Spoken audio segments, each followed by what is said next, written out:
Bienvenidos de nuevo al Grimorio del Cuervo. Hoy vamos a romperle la cabeza tanto a los religiosos dogmáticos como a los ateos de Internet.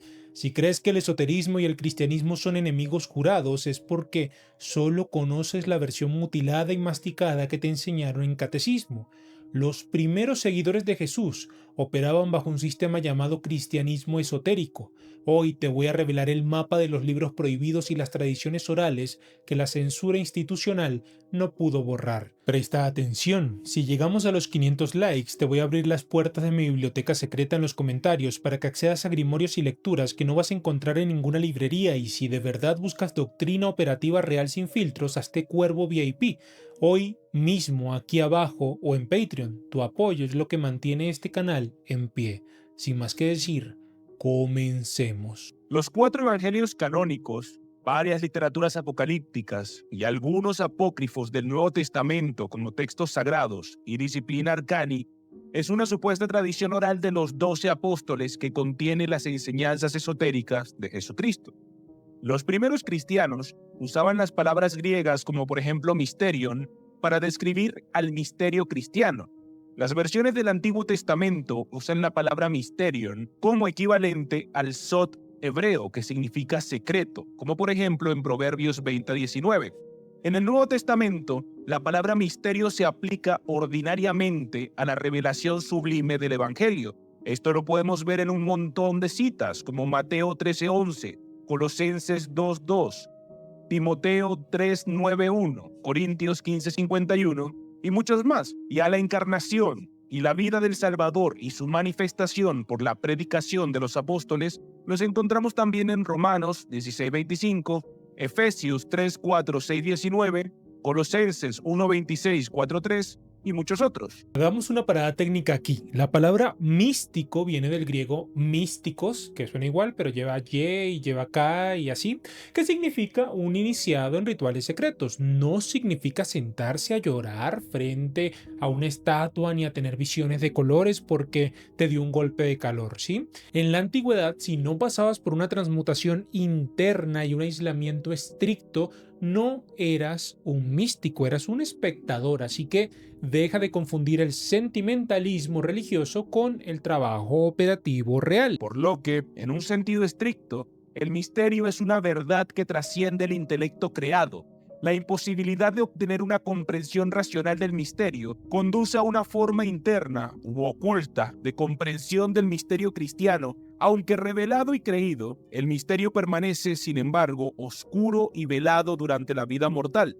Si el desciframiento de los misterios, hecho posible por el esoterismo, no llega a intervenir, este conocimiento esotérico permitiría una comprensión profunda de los misterios cristianos que de otro modo permanecerían oscuros y sin poder ser resueltos. Algunos estudiosos modernos creen que en las primeras etapas del cristianismo se heredaba un núcleo de enseñanzas orales iguales al judaísmo palestino y helenístico, que formaba la base de una tradición oral secreta, que en el siglo IV pasó a llamarse disciplina arcani, que los teólogos convencionales creen contenida solamente con detalles litúrgicos y ciertas tradiciones que siguen siendo parte de algunas ramas de la cristiandad convencional. Por ejemplo, se cree que la doctrina de la transubstanciación, que es lo que se considera como la conversión del pan en la sustancia que sería el cuerpo de Cristo, y la del vino en la sangre de Cristo. Se piensa que este secreto o milagro fue parte de todo esto por los teólogos católicos. Los católicos convencionales van a misa todos los domingos a ver al sacerdote cambiar la sustancia del pan y del vino en el cuerpo y la sangre de su deidad. Hasta ahí todo bien, lo llaman milagro para no asustar a las señoras, pero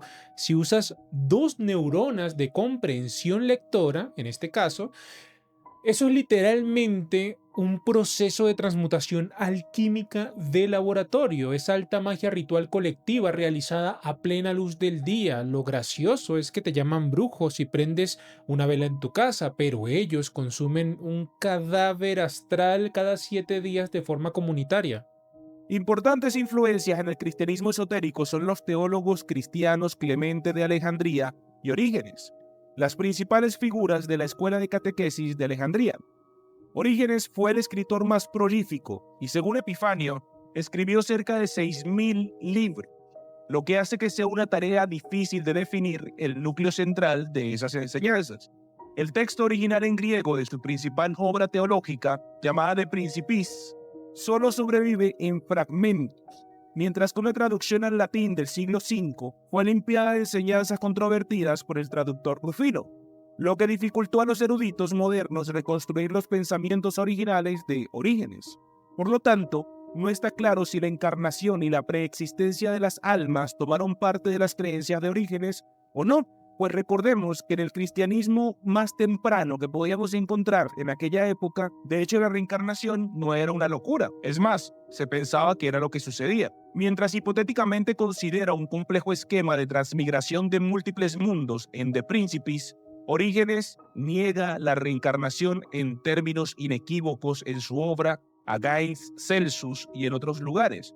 A pesar de esta aparente contradicción, la mayoría de los movimientos cristianos esotéricos modernos se refieren a los escritos de Orígenes junto con otros padres de la Iglesia y pasajes bíblicos para validar estas ideas como parte de la tradición cristiana esotérica. Es brillante el trabajo de Rufino del siglo V, creo que todos estamos de acuerdo, limpiando los textos de Orígenes para que no resaltaran y no parecieran ser controvertidos. Básicamente borraron la preexistencia de las almas, porque un esclavo que cree que tiene múltiples vidas para evolucionar es mucho más difícil de controlar que un esclavo que cree que si no le paga el diezmo a la iglesia esta semana, se va a quemar en el infierno por toda la eternidad. La teología convencional no nació para salvar tu alma, nació para administrar tu miedo. En las formas posteriores de la Edad Media, las formas del esoterismo occidental, por ejemplo, la alquimia y la astrología, se construyeron sobre bases cristianas. Yo creo que eso queda claro para todos, combinando de esta forma la teología cristiana y las doctrinas con conceptos esotéricos. Esas tradiciones espirituales supuestamente ayudaron al esotérico a surgir a formas superiores de conciencia y surgieron para una mejor comprensión de Dios,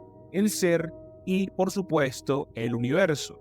Los cristianos esotéricos practican estas formas o tradiciones que creen que son parte de la misma verdad espiritual, que ayudan a transmitir el conocimiento misterioso, que solamente se puede aprender a través de la experiencia directa espiritual junto a la teurgia, la cábala o por lo menos el misticismo.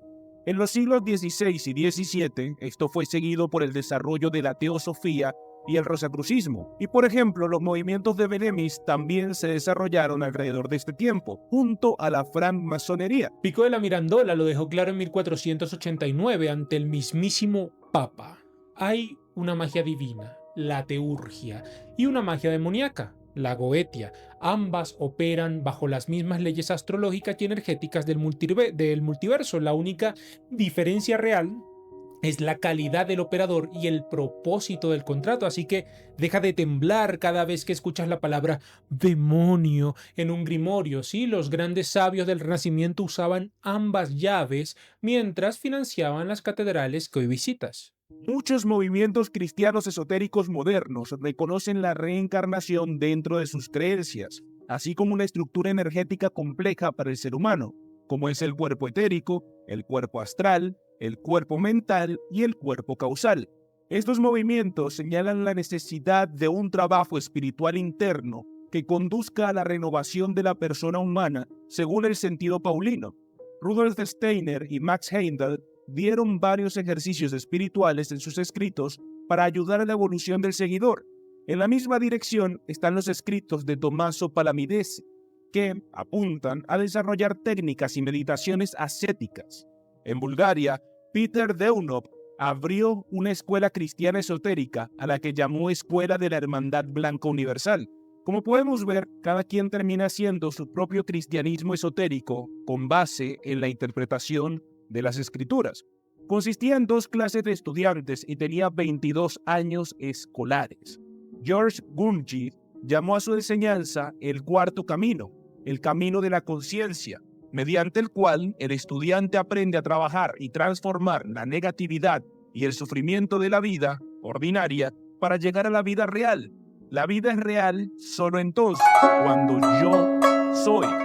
De acuerdo con todos estos estudiosos esotéricos, el conjunto de estas técnicas, a menudo relacionadas con las prácticas de meditación orientales, tales como la meditación o visualización de chakras, conducirán a la salvación y a la renovación total del ser humano. Este proceso usualmente implica la constitución de un cuerpo espiritual apto para la experiencia de la resurrección y por lo tanto llamado en términos cristianos cuerpo de resurrección. Como acaban de escuchar, en los últimos siglos cada filósofo o cada místico se construyó su propio cristianismo esotérico a la carta. Rudolf Steiner, Max Heindel, la Hermandad Blanca, todos le añaden técnicas orientales, chakras, nombres exóticos. Está bien, como gimnasia mental, no hay problema, pero recuerda la gran regla del Grimorio: la única iniciación que cuenta es la que da resultados en tu mundo físico. Si tu meditación en el cuerpo causal no te ayuda a pagar la renta ni a fortalecer tu voluntad, solo estás disociando con términos cristianos. Algunos cristianos esotéricos hoy también incorporan la nueva era y las prácticas mágicas tradicionales dentro de sus creencias, tales como la cábala, la teurgia, incluso la goetia, la alquimia, la astrología y el hermetismo. Temas que posiblemente debamos tocar muy pronto si dejas tu sugerencia abajo. Si este descenso por los secretos censurados de la fe te demostró que el dogma es solo la cáscara de la verdadera manzana, tienes dos caminos lógicos ahora mismo, al menos en el canal. Para entender cómo la teurgia y la ingeniería salomónica operan de verdad, puedes ver mi manual operativo, Ingeniería y Pentáculos de la Clave de Salomón. Y si quieres un testimonio de la deidad que la iglesia nos usa como antagonista, el gran antagonista, haz clic en Lucifer narra su verdad sobre la Biblia. Nos vemos en el próximo descenso aquí en el Grimorio del Cuerpo. Mantente firme, mantente soberano.